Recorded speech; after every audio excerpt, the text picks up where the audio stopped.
Hello, good morning. গতকাল রাতে বেশ বৃষ্টি হয়েছে। ভোর রাতেই সেটা টের পেয়েছি।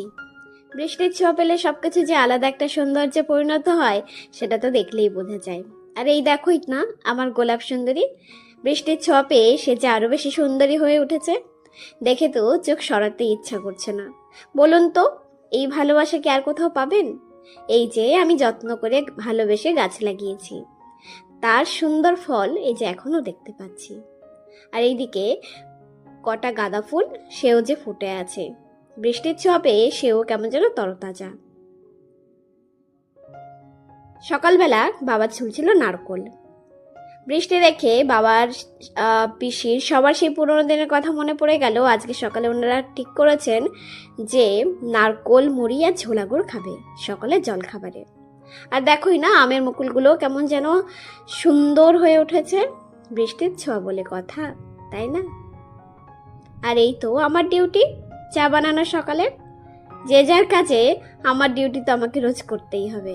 আমি চা বানাচ্ছিলাম, মা এদিকে নারকেল কোড়াচ্ছিল। চার পরপরই হয়তো মুড়ি টুড়ি দিয়ে গুড় টুড় দিয়ে খেয়ে নেবে খুব তাড়াতাড়ি।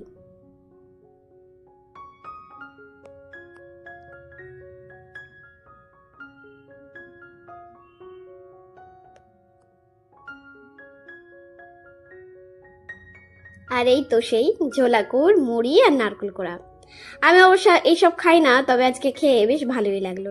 এরপর দুপুরে রান্নার জোগাড়যন্ত্রী করা। মা কটা হাঁসের ডিম সিদ্ধ করে নিয়েছে, ঠাকুমা মাকে শাক টাক সব কেটে দিচ্ছে, মা এদিকে রান্না বসিয়েছে। পিসা দুটো আম নিয়ে এসেছিল, আজকে আমশোল রান্না করবে।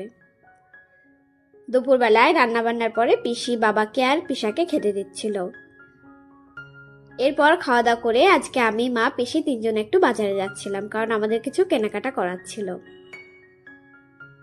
বাজার থেকে এসে পিসি যখন খেতে বসেছে তখন সেই বাবা পিসির পেছনে ভীষণ লাগছিল। ভাই বোন বলে কথা, একে পরে তো পেছন লাগবেই।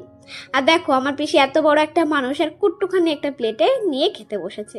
সেটাই আমি দেখাচ্ছিলাম যে এত বড় একটা হাঁড়িতে টক নিয়েছে আর একটুখানি প্লেটে খাবার নিয়েছে। আজকে এই পর্যন্তই, সবাই ভালো।